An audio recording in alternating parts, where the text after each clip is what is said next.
Hey guys, Ryan King here, and I'm the keyboard instructor for worshipartistry.com. In today's video, we're going to talk about how to become a better auxiliary keyboard player. And many of you have emailed me and asked, how do you become a better aux keyboard player? What are you supposed to play? How are you supposed to support the main keyboard player? What are you supposed to do as far as the rest of the band is concerned? And so we're going to talk a little bit about that today. Now, for those of you who don't really know what an aux keyboard player is, anytime you have two or more keyboard players, whether that's an acoustic piano with another keyboard or two keyboards or three keyboards, anytime you have two or more, that second keyboard and beyond, if you have three keyboard players, the second and third, those guys are going to be what you would call auxiliary keyboard players. You're going to have one keyboard player that's going to be the primary keyboard. They're going to play that main piano line. A lot of times, that's probably what they're spending their time doing, is playing the piano parts, which means that they're going to be using both hands probably. They're going to be arpeggiating their left hand a lot. They're going to be pulsing their chords in their right hand a lot. They're just going to be playing a lot of notes. And so as an aux keyboard player, that means that we need to play less. That aux keyboard player is probably going to be playing pads, some synth parts, maybe some strings or Hammond B3 organ. And so you're there to really support what's happening on the main keyboard part and really support what's happening musically all the way around. I've seen some churches that happen to have three different keyboards. The main one's going to be playing piano. That second guy is probably going to be playing pads, maybe some Hammond B3 organ. That third player is probably going to be playing maybe some strings, some bell patches, and that sort of thing. So depending on what kind of church you're in and your situation, you might be playing a variety of different things. But again, the whole point of an aux keyboard player is a supportive role. You're not there to be the lead instrument. You're there to really be support behind what's going on musically. And in order to do that, it all starts with one thing, and that's simplifying. I guess the biggest thing that I see with many keyboard players is that they approach the aux keys area the same way that they would approach playing kind of the main piano part, which means they're going to play a lot of notes. For instance, if you were the main keyboard player and you were playing the song This I Believe by Hillsong, you might play it like this.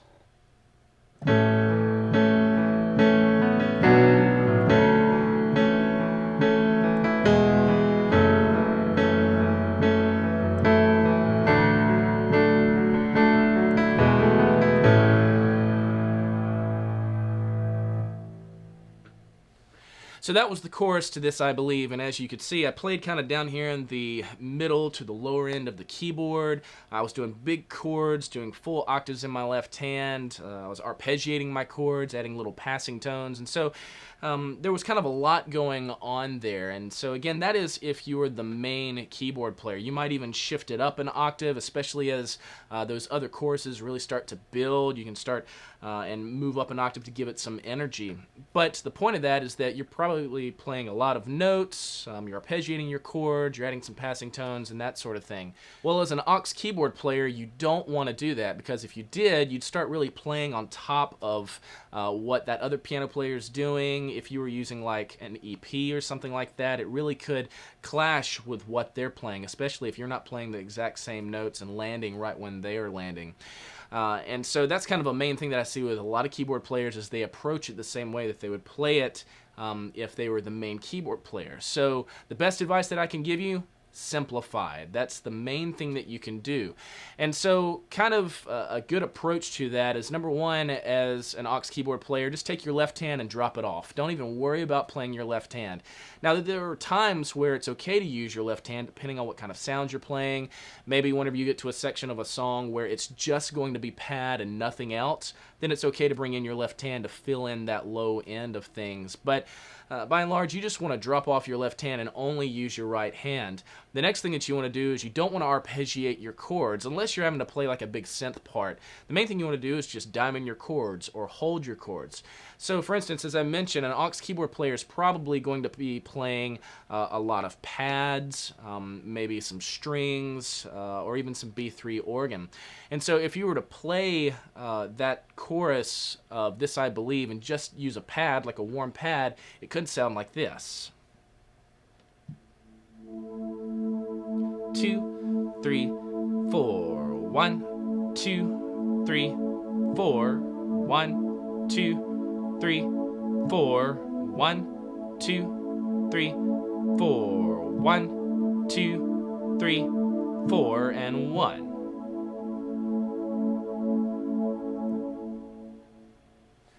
So there you can see that I was really simple. I only used my right hand, and really, I didn't really play any more than 3 notes at a time. Sometimes it was only 2 notes.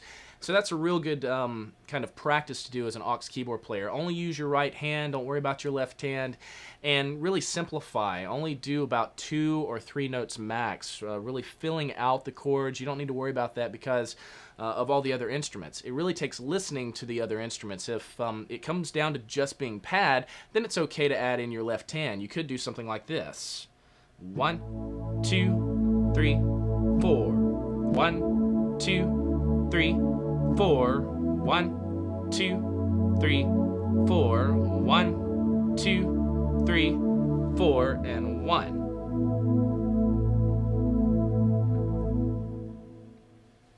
There you can see by adding in my left hand, I added in that low end of things. And if it's just going to be pad, it's okay to do that.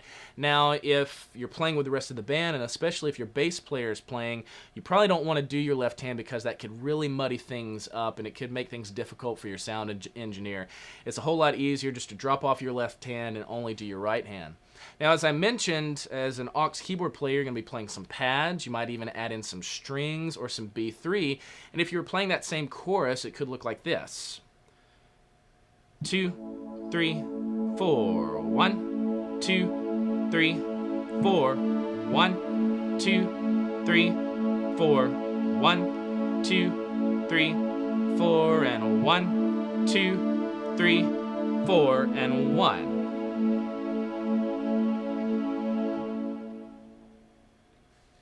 There you can see I added in some acoustic strings there, and if you're looking at what I'm doing right here on my iPad, I'm just triggering some of these different sounds. I've got them layered in, and then I'm using my faders here to just kind of gradually fade in those sounds. And so I've got my nice JX warm pad going on, and then I added in some espressivo strings, and it's just a nice acoustic string sound using my fader just to kind of fade them in, and that way, once we get to an end of a section, if I need to, I can fade them out. Now, as things really start to build, and the energy really starts to kind of go up to the next level in a song, you could add some B3 into the mix just to give it some extra bite. So if we went into another chorus, it could sound like this. 2, 3, 4. 1, 2, 3, 4. 1, 2, 3, 4. 1, 2, 3, 4. And 1, 2, 3, 4. And 1, 2, 3, 4. And 1, 2, 3, 4. 1, 2, 3, 4. And 1, 2, 3, 4. And 1.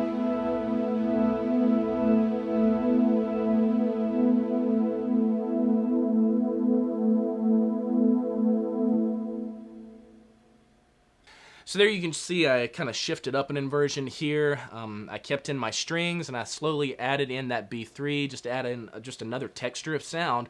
Then as we really started getting into the chorus, I started engaging the Leslie cabinet of a B3. With a Hammond B3 organ, it's got a rotary cabinet is what we call it, or a Leslie, and it's got speakers that spin. And so just using another fader, I allowed that those speakers to spin a little faster. That's a unique characteristic of the Hammond B3 organ. And so that gives it a lot of energy. And then as we started to kind of pull things back, I slowed that down, started pulling out the Hammond B3 organ, and then started pulling back the strings so it came back just to that warm pad. And as you can see, I'm only using my right hand, which frees up my left hand to do some control things, to add in some extra sounds, to engage a Leslie cabinet, and that sort of thing. So it's kind of a trade-off. If you're using both hands, it's kind of difficult to change sounds, but if you're only using one hand, then you can start to add in some extra sounds.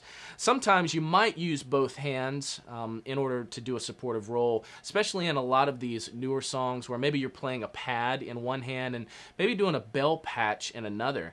And so if I were to add in, say, a nice Fender Rhodes, for instance, and just my warm pad, I could just play a chord in my left hand and then just do some kind of little single notes here.